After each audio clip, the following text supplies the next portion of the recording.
नमस्कार दोस्तों, मैं हूं सोनी मेहुल और आज आपके सामने मैं लेकर आया हूं आज का नया कंटेंट। आज हम बात करने वाले हैं 12वीं साइंस के बाद क्या करें।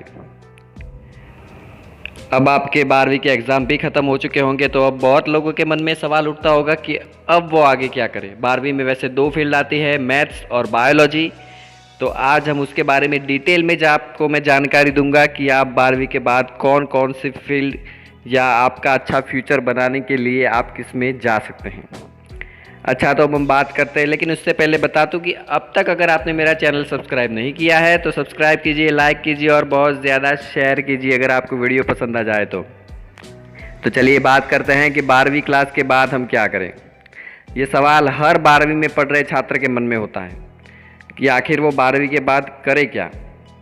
खास तौर पर मैथ स्ट्रीम से पढ़े स्टूडेंट के मन में भी होता है और बायोलॉजी के मन में भी।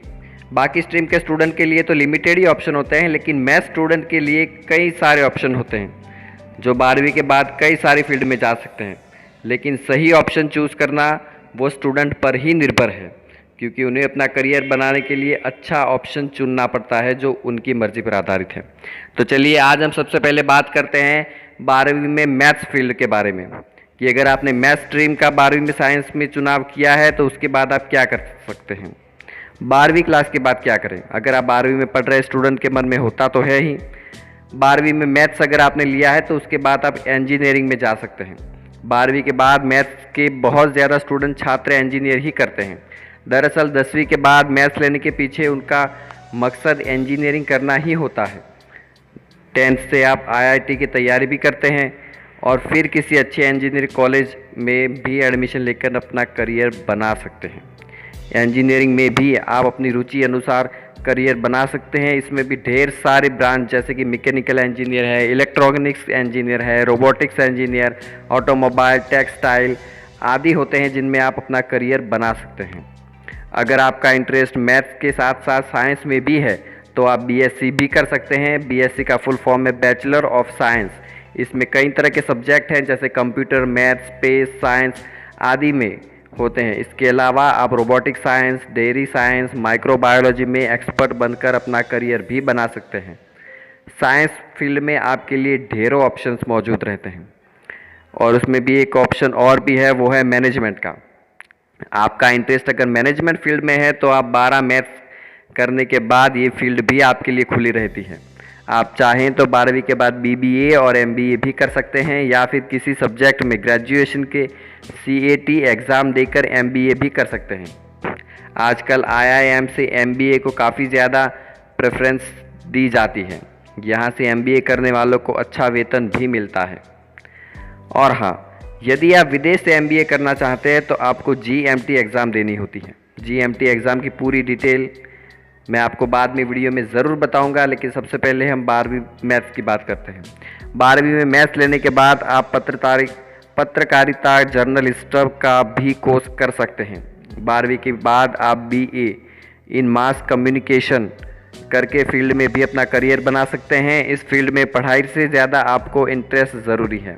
इस फील्ड में पढ़ाई की नहीं बल्कि प्रैक्टिकल नॉलेज की ज़्यादा ज़रूरत होती है।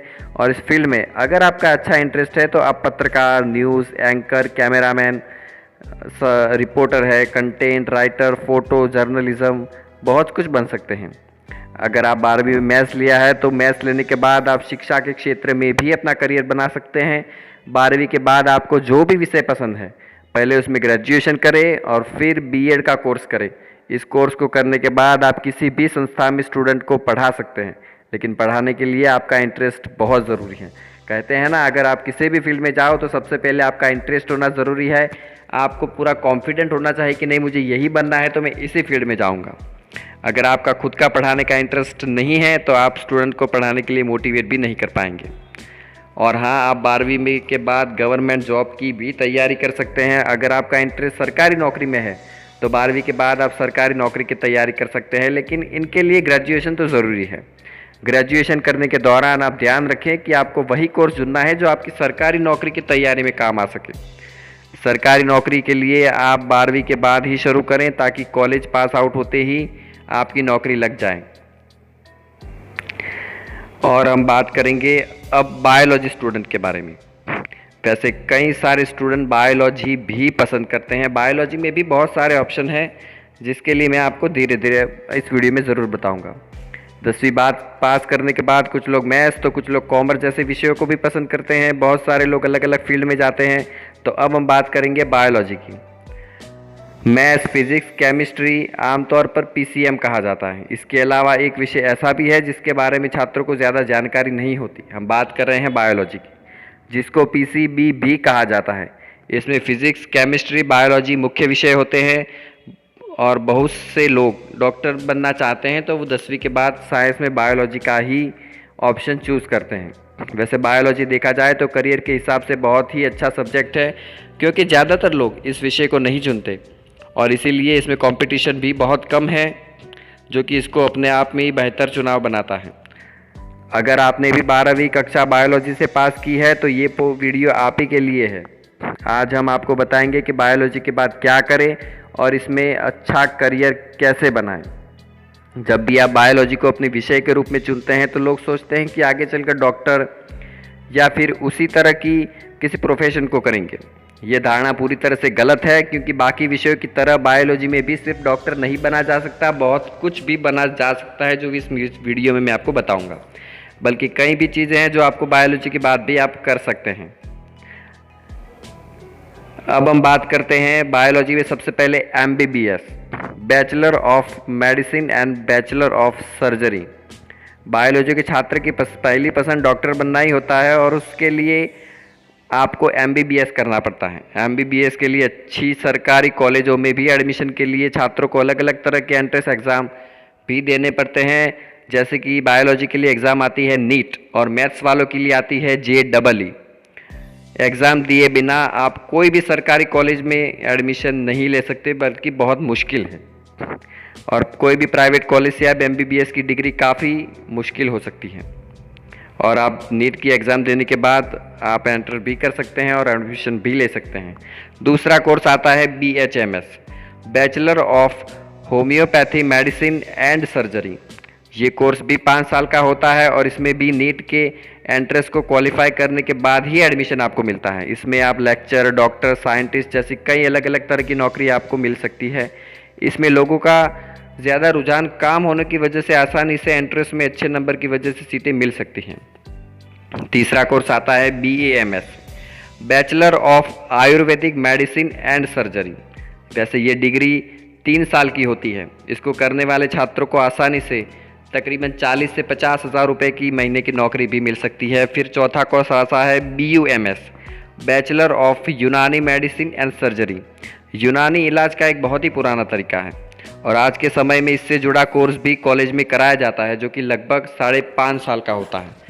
भारत में सिर्फ 35 मेडिकल कॉलेज में ही यूनानी का कोर्स कराया जाता है। इसमें एडमिशन के लिए छात्र नेशनल लेवल और स्टेट लेवल का एंट्रेंस देते हैं।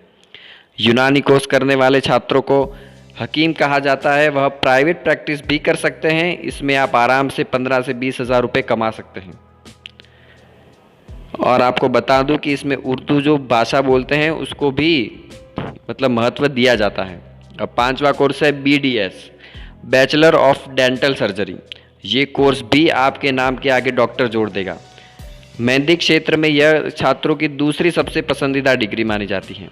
ये 4 साल का कोर्स होता है और इसके बाद 1 साल की इंटर्नशिप करनी होती है, जो इस कोर्स को 5 साल की अवधि का बना देते हैं। BDS कंप्लीट करने के बाद अब डेंटिस्ट की प्रैक्टिस के लिए भी तैयार हो जाते हैं और बाद में BDS में एडमिशन के लिए भी आपको नीट का एंट्रेंस या फिर स्टेट लेवल का एंट्रेंस तो देना ही पड़ता है। इस क्षेत्र में आराम से तकरीबन 4 से 6 लाख रुपए तक आप कमा सकते हैं। अब छठा कोर्स है BPT, बैचलर इन फिजियोथेरेपी। ये कोर्स भी आजकल बहुत डिमांड में है, क्योंकि इसमें छात्रों को कुछ शानदार मौके मिलते हैं। जैसे कि अगर आप अपने क्षेत्र में अच्छे हैं तो आप बड़े लेवल पर किसी स्पोर्ट टीम के साथ भी काम कर सकते हैं और खूब पैसे और नाम भी कमा सकते हैं। ये कोर्स लगभग 4.5 साल के कार्यकाल का होता है। इसमें एडमिशन के लिए कॉमन एंट्रेंस टेस्ट देना पड़ता है। अब एंट्रेंस टेस्ट तो हर क्षेत्र में ज़रूरी ही हो गया है, समझिए। इसमें छात्र शुरू से 2-3 लाख रुपए हर महीना कमा सकते हैं, हर साल। इसके बाद आपको उसके एक्सपीरियंस और आपके टैलेंट के हिसाब से ही आगे आगे पैसे बढ़ते हैं। वो तो चलो हर क्षेत्र में होता है। और फिर आता है B.Pharm, बैचलर इन फार्मेसी। ये डिग्री भी आजकल काफ़ी पॉपुलर है। इस डिग्री में दवाइयों से जुड़ी हर बारीकी को सिखाया जाता है। समय के साथ ये डिग्री खूब लोकप्रिय भी हो रही है और ये 4 साल का कोर्स है। B.Pharm करने के बाद छात्र M.Pharm भी कर सकते हैं और अपने पैकेज में बढ़ोतरी भी कर सकते हैं। B.Pharm में आपको जहां शुरुआत में साल में मात्र 2 लाख के आसपास पैसे मिलेंगे, वही जैसे जैसे आपका अनुभव बढ़ेगा, आपका एक्सपीरियंस बढ़ेगा, वैसे वैसे आपका पैकेज बढ़ता जाएगा। इसके अलावा M.Pharm करने के बाद आप अपनी सैलरी में कुछ और रुपए भी जुड़वा सकते हैं। ये सारे कोर्स बहुत सारे पॉपुलर हैं और सबको इनके बारे में थोड़ी थोड़ी जानकारी मैंने आपको दी है। कुछ ऐसे कोर्स भी है जिनको आप नौकरी पा सकते हैं, जिसके बारे में मैं आपको बता दूं। सबसे पहले है BFSC, bachelor in fisheries science. दूसरा है BSc MLT, bachelor in medical technology. तीसरा है BVSc AH, bachelor of veterinary and animal husbandry. चौथा है BNYS, bachelor of naturopathy and science. पांचवा है BSc biology, BSc nursing, BSc microbiology, BSc B technology, BSc agriculture, BSc botany, BSc zoology, BSc chemistry और BSc dairy technology. इसके अलावा भी कई सारे कोर्स आते हैं जिनके लिए आप अप्लाई कर सकते हैं। पर मैं आज उम्मीद करता हूं आपसे कि आपको ये वीडियो बहुत पसंद आया होगा और आपको 12वीं के बाद क्या करना है उसकी आपको पूरी डिटेल में जानकारी मिल चुकी होगी। बस इतना ज़रूर कहूँगा कि कोई भी अगर आप फील्ड चुने, कोई भी स्ट्रीम चुने तो अपनी पसंद का ही चुनिएगा, क्योंकि सब लोगों की बातों में ना आए कि ये अगर वो कर रहा है तो मैं भी वो करूं। ऐसा मत कीजिए, आप अपनी ही पसंद का स्ट्रीम चुनिए। और मुझे लगता है कि आपको वीडियो बहुत पसंद आया होगा। अगर पसंद आया है तो लाइक कीजिए, सब्सक्राइब कीजिए और शेयर कीजिए। तब तक के लिए धन्यवाद।